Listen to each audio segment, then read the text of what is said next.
ರೀ ಆಕಾಶ್, ಮೊದಲು ನಿಮ್ಮಮ್ಮನ ಹಳ್ಳಿ ಕಳಿಸಿ. ನನಗೆ ಈ ಮನೇಲಿ ಸ್ವಾತಂತ್ರ್ಯವೇ ಇಲ್ಲದ ಹಾಗಾಗಿದೆ. ನಾನು ನನ್ನ ಮಗುನ ಹೇಗೆ ನೋಡ್ಕೋಬೇಕು ಅಂತ ಇವ್ರ ಹತ್ರ ಕೇಳಬೇಕಾ? ನೆಗಡಿ ಆದರೆ, ಜ್ವರ ಬಂದರೆ ಅದಾಕು ಇದಾಕು ಕಷಾಯ ಕುಡಿಸು, ಒಂದೊಂದಲ್ಲ ನಿಮ್ಮಮ್ಮನ ಮನೆಮದ್ದುಗಳು. ಎಲ್ಲದರಲ್ಲೂ ಮೂಗು ತೋರಿಸ್ತಾರೆ. ನನಗಂತೂ ಸಾಕಾಗಿದೆ. ನೀವು ಅವರನ್ನು ಕಳಿಸ್ತೇ ಇದ್ದರೆ ನಾನೇ ನಮ್ಮಮ್ಮನ ಮನೆಗೆ ಹೋಗ್ತೀನಿ ಎಂದು ಸೊಸೆ ಸವಿತಾ ಮಗ ಆಕಾಶ್ ಹತ್ತಿರ ಹೇಳುತ್ತಿದ್ದಳು. ಈ ವಿಷಯವನ್ನು ಮರೆಯಲ್ಲಿ ಕೇಳಿಸಿಕೊಂಡ ಪಾರ್ವತಮ್ಮ ಕೂಡಲೇ ತಮ್ಮ ಬಟ್ಟೆ ಬರೆ ಪ್ಯಾಕ್ ಮಾಡಿಕೊಂಡು, ಆಕಾಶ್, ಹಳ್ಳಿಯಿಂದ ನೆನ್ನೆ ಫೋನ್ ಬಂದಿತ್ತು, ನಿನಗೆ ಹೇಳೋದೇ ಮರ್ತೋದೆ. ನೀನು ಕೂಡ ಆಫೀಸಿಂದ ಬಂದಿದ ತಕ್ಷಣ ತುಂಬ ಬ್ಯುಸಿ ಇದ್ದ ಕಾರಣ ಈ ವಿಷಯ ಹೇಳಲಿಲ್ಲ. ತೋಟದಲ್ಲಿ ತುಂಬ ಕೆಲಸಗಳು ಇದೆಯಂತೆ, ಕೆಲಸದವರು ಸಿಗ್ತಾ ಇಲ್ಲ ಅಂತ ಹೇಳ್ತಿದ್ರು. ನಾನು ಅಲ್ಲಿಗೆ ಹೋದರೆ ಪಕ್ಕದ ಊರಿಂದ ಆಳುಗಳನ್ನ ಕರೆಸಿ ಕೆಲಸ ಮಾಡಿಸ್ತೀನಿ. ಅದಕ್ಕೆ ನಾನು ಹೋಗಿ ಬರ್ತೀನಿ. ಹಾಗೆ ಸ್ವಲ್ಪ ಕ್ಯಾಬ್ ಬುಕ್ ಮಾಡಪ್ಪ ಆಕಾಶ್, ಬೇಗ ಹೋಗಬೇಕು ಎಂದರು. ಅಮ್ಮ, ಯಾಕೆ ಇಷ್ಟು ತರಾತುರಿಯಲ್ಲಿ ಊರಿಗೆ ಹೊರಟಿದ್ದೀಯಾ? ನಿಂಗೇನಾದರೂ ಬೇಜಾರಾಯ್ತಾ ಎಂದು ಆಕಾಶ್ ಕೇಳಿದ.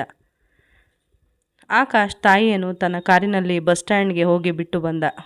ಮರುದಿನ ಬೆಳಗ್ಗೆ ಸವಿತಾ ಅಡುಗೆ ಮನೆಯಲ್ಲಿ ಚೀರಾಡುತ್ತಾ ಕೆಲಸ ಮಾಡುತ್ತಿರುವುದನ್ನು ನೋಡಿದ ಆಕಾಶ್, ನೋಡು, ಅಮ್ಮ ಇರುವಾಗ ಒಂದು ದಿನವೂ ನೀನು ಅಡುಗೆ ಮನೆಗೆ ಬರ್ತಿರ್ಲಿಲ್ಲ. ಪಾಪ ಅವರೇ ಎಲ್ಲ ನೋಡ್ಕೋತಾ ಇದ್ರು. ಹೊತ್ತೊತ್ತಿಗೆ ಬಿಸಿ ಬಿಸಿ ತಿಂಡಿ, ಊಟ ಎಲ್ಲನೂ ಮಾಡಿಕೊಡ್ತಿದ್ರು. ಅಲ್ಲ ಕಣೆ ಸವಿತಾ, ನಮ್ಮ ಸಲುವಾಗಿ ಅಷ್ಟೆಲ್ಲ ಮಾಡ್ತಿದ್ದ ಅಮ್ಮನಿಗೆ ಮಗುಗೆ ಏನಾದರೂ ಆದಾಗ ಹೇಗೆ ನೋಡ್ಕೋಬೇಕು ಅಂತ ಹೇಳೋ ಅಧಿಕಾರ ಕೂಡ ಇರಲ್ವಾ ಅವ್ರಿಗೆ? ಅವರು ತುಂಬ ಅನುಭವಸ್ಥರು. ಅವ್ರ ಮುಂದೆ ನಮ್ಮ ಡಿಗ್ರಿ ಸರ್ಟಿಫಿಕೇಟ್ಗಳು ಎಲ್ಲ ವೇಸ್ಟ್. ಇನ್ಮೇಲೆ ಅದು ಹೇಗೆ ನಿಭಾಯಿಸ್ತೀಯ ನಾನು ನೋಡ್ತೀನಿ ಎಂದು ಆಕಾಶ್ ಸಿಡಿಮಿಡಿಗೊಂಡ.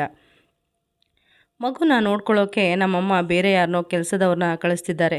ನಾನು ಇವತ್ತೊಂದಿನ ರಜೆ ಹಾಕಿ ನೋಡ್ಕೋತೀನಿ. ನಾಳೆಯಿಂದ ಅವಳೇ ಮನೆ ಮಗು ಎರಡನ್ನೂ ನೋಡ್ಕೋತಾಳೆ. ನೀವೇನು ಚಿಂತೆ ಮಾಡಿಬಿಡಿ. ಇವತ್ತು ಕ್ಯಾಂಟೀನಲ್ಲೇ ಲಂಚ್ ಮಾಡ್ಕೊಳ್ಳಿ. ಟಿಫನ್ಗೆ ಮ್ಯಾಗಿ ಮಾಡಿಕೊಡ್ಲಾ ಇಲ್ಲ ಬ್ರೆಡ್ ಟೋಸ್ಟ್ ತಿಂತೀರಾ ಎಂದು ಕೇಳಿದಳು ಸವಿತಾ.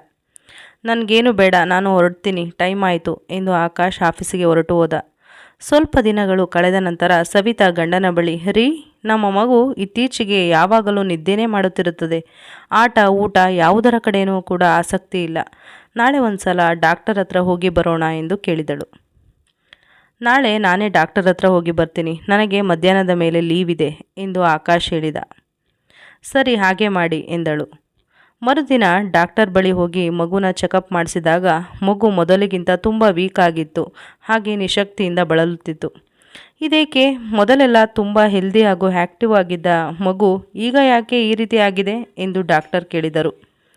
ಡಾಕ್ಟರ್ ಮಗುವನ್ನು ಚೆಕಪ್ ಮಾಡಿ ಸೂಕ್ತ ಚಿಕಿತ್ಸೆಯನ್ನು ನೀಡಿದರು.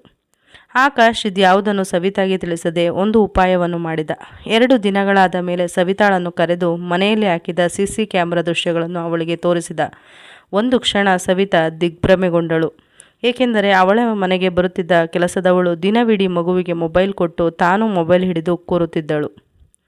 ಮಗುವಿಗೆ ತಂದು ಕೊಡುತ್ತಿದ್ದ ಹಾಲು, ಹಣ್ಣು, ತಿಂಡಿ ತಿನಿಸುಗಳನ್ನು ತಾನೇ ತಿಂದು ಮಜಾ ಮಾಡುತ್ತಿದ್ದಳು.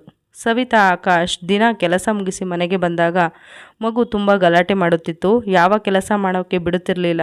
ಅದಕ್ಕೆ ಏನು ಅಡುಗೆ ಮಾಡೋಕ್ಕೆ ಆಗಿಲ್ಲ ಎಂದು ಹೇಳಿ ಏನೋ ಒಂದು ಬೇಯಿಸಿ ಹೋಗಿಬಿಡುತ್ತಿದ್ದಳು. ಈಗ ಸತ್ಯಾಂಶ ಗೊತ್ತಾದ ಬಳಿಕ ಸವಿತಾ ಆ ಕೆಲಸದವಳನ್ನು ಮನೆಯಿಂದ ಹೊರಗೆ ಹಾಕಿ ತಾನೇ ಖುದ್ದಾಗಿ ಹಳ್ಳಿಗೆ ಹೋಗಿ ಅತ್ತೆ ಪಾರ್ವತಮ್ಮನವರನ್ನು ಸಮಾಧಾನಪಡಿಸಿ ಮನೆಗೆ ಕರೆದುಕೊಂಡು ಬರುವಲ್ಲಿ ಯಶಸ್ವಿಯಾಗುತ್ತಾಳೆ. ಮಗು ಮತ್ತೆ ಅಜ್ಜಿಯ ಜೊತೆ ಸೇರಿ ಸಂತೋಷವಾಗಿ ಆಟವಾಡುತ್ತಾ ಊಟ ಪಾಠ ಎಲ್ಲವನ್ನೂ ಸರಿಯಾದ ಸಮಯಕ್ಕೆ ಮಾಡಿಕೊಳ್ಳುತ್ತಿತ್ತು. ಸವಿತಾ ಆಕಾಶ್ ಹೊತ್ತಿಗೆ ಸರಿಯಾಗಿ ಊಟ ತಿಂಡಿ ಮಾಡಿಕೊಂಡು ನಿಶ್ಚಿಂತೆಯಿಂದ ತಮ್ಮ ಕೆಲಸ ಕಾರ್ಯಗಳಲ್ಲಿ ತೊಡಗಿಕೊಂಡು ಜೀವನ ಸಾಗಿಸುತ್ತಾ ಹೋದರು. ಈ ಸಾಂಸಾರಿಕ ಕಥೆಗಳನ್ನು ಕೇಳಿದ ನಿಮಗೆಲ್ಲರಿಗೂ ಧನ್ಯವಾದಗಳು.